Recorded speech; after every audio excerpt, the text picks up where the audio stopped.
Perfecto.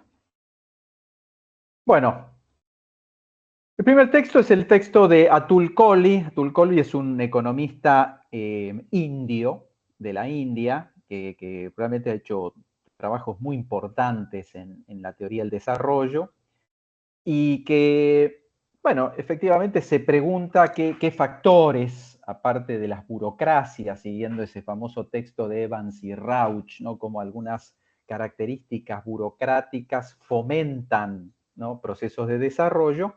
¿Qué otros factores, ¿no? ¿Qué configuraciones estatales alientan el proceso de desarrollo, ¿no? Y entonces, ¿por qué algunos estados en vías de desarrollo han sido más exitosos que otros en procesos de industrialización, ¿no? Entonces, Colli, al principio hace una reconstrucción de algunos procesos, ¿no?, que tienen que ver con la formación de la época colonial, ¿no?, en los países, cómo estructuraron sus estados o sus formas de gobierno y qué procesos se dieron después en el momento de la independencia, ¿no? Y toma los casos de Corea del Sur, que fue durante mucho tiempo una colonia japonesa, pero en donde poco siguiendo la tradición japonesa, tenía un estado fuerte, ¿no? El caso de Nigeria o la India, que se independizan en un proceso de descolonización de parte de Inglaterra, con sus particularidades, y Brasil como una ex colonia portuguesa, pero Brasil también como también una metrópoli, porque en su momento también derivó en el asiento de la nueva monarquía portuguesa y la constitución del imperio.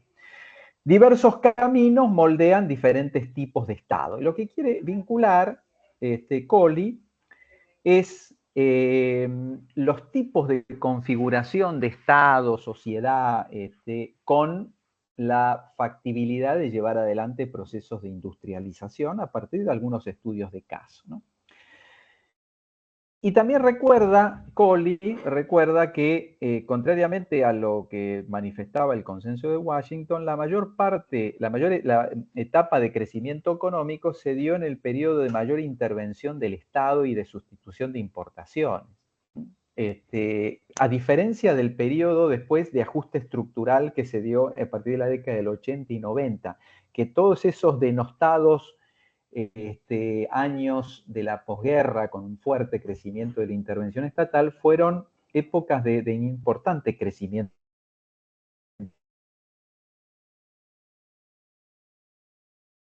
económico, ¿no? Fue menos contundente, ¿no?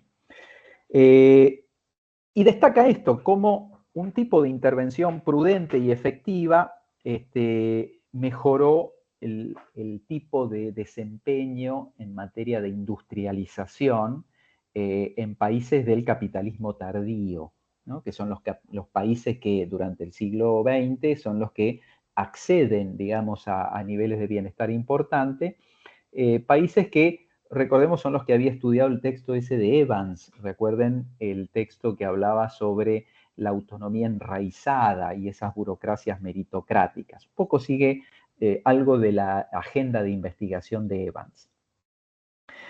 ¿Qué destaca? Recuerdan que Evans hablaba de dos tipos de estados desarrollistas y estados predatorios. Recuerden el texto de Evans.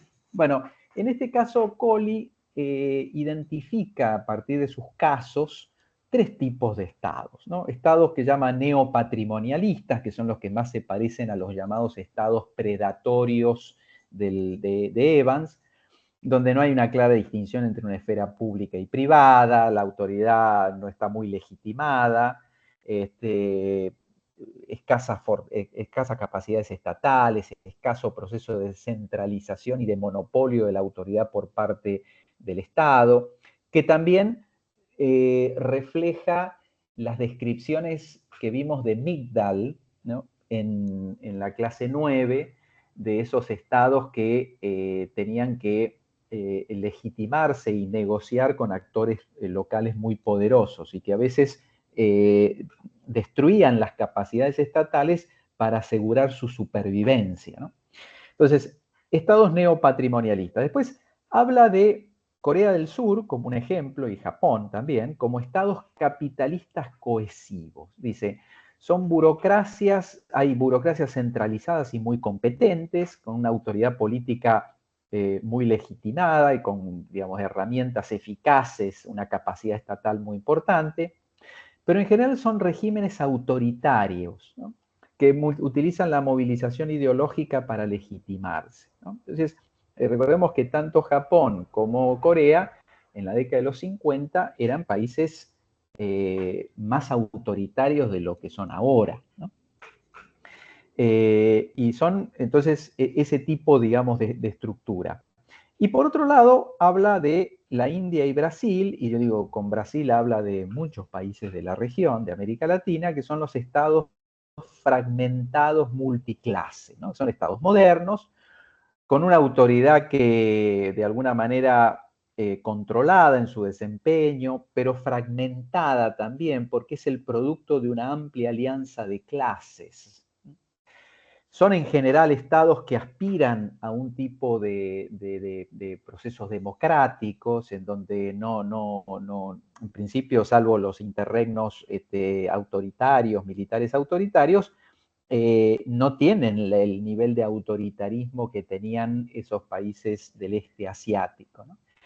Y que al mismo tiempo tienen que cumplir con una multiplicidad de objetivos simultáneos, ¿no? Entonces, por ejemplo, claro, el crecimiento económico, pero también la distribución social, ¿no? La redistribución del ingreso, porque en parte son el producto de alianzas multiclase. Bueno, entonces son también menos efectivos, pero por su propia condición política, ¿no? Entonces, en relación a políticas de industrialización, pensé que estoy ingresando. En relación a políticas de industrialización, claro, los estados neopatrimonialistas tienen los peores resultados, tienen sectores privados relativamente débiles, o sea, potentes a la hora de intentar desafiar al poder político, pero débiles en términos de su capacidad de acumulación económica y de eficiencia económica, ¿no? Las políticas son inconsistentes, hay poca capacidad estatal, poca mano de obra calificada, hay una fuerte privatización de lo público y corrupción. Efectivamente, son políticas de industrialización fracasadas. Después los estados capitalistas cohesivos, ¿no? Que de alguna manera tienen una estructura estatal mucho más consistente y consolidada, con una gran capacidad, pero también un fuerte control, ¿no? Político, ¿no? de los sectores subordinados, ¿no? Tienen políticas activas tanto para la oferta como para la demanda, ¿no? Entonces, hay una fuerte represión para disciplinar a los trabajadores e incentivar la inversión privada. O sea, realmente tienen una serie de instrumentos muy importantes y que en muchos casos, efectivamente, ¿cómo se llama? Tienen un fuerte control social, ¿no? Entonces, esos han sido los más efectivos a la hora de diseñar políticas de industrialización, ¿no? Porque lo han hecho bajo una mirada, digamos, consistente y coherente, más allá de que también otros estudios, también lo menciona Colli, eran sociedades ya originariamente en la década del 50, recordemos, estamos hablando de Corea del Sur, estamos hablando de Japón, de Taiwán, sociedades que eran menos desigualitarias que las de América Latina o la India, o más igualitarias, ¿no?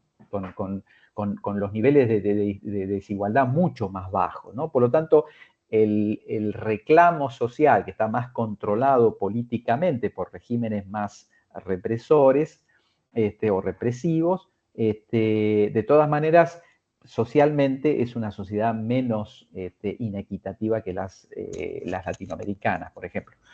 Y estos estados fragmentados multiclase, donde nuestros países ingresan de forma más directa, los estados tienen más dificultades para diseñar políticas consistentes, inequívocas, ¿no? Porque en parte persiguen una multiplicidad de objetivos, varios grupos capturan recursos del Estado, la articulación entre el Estado y el sector privado es incierta y es equívoca en muchos casos, hay una fuerte rechazo a la inversión externa, a la implementación de políticas está más politizada y las políticas monetarias son más cambiantes. Acá los casos que mencionaba, importantes como países grandes, era la India y Brasil, pero esto se puede extender a muchos países de América Latina, como es el caso de Argentina. Entonces, el trabajo de Colli,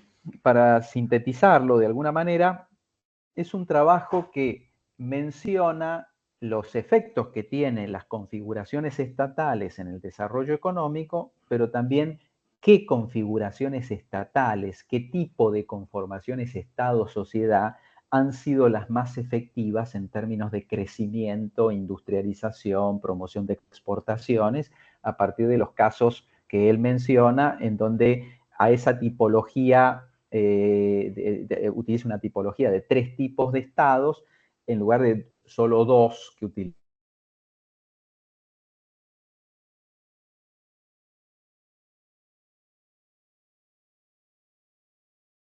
Profe, se cortó.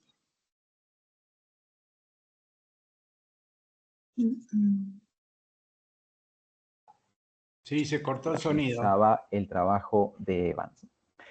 Profe, se bien. cortó el sonido. Profesor, buenas tardes. ¿Puede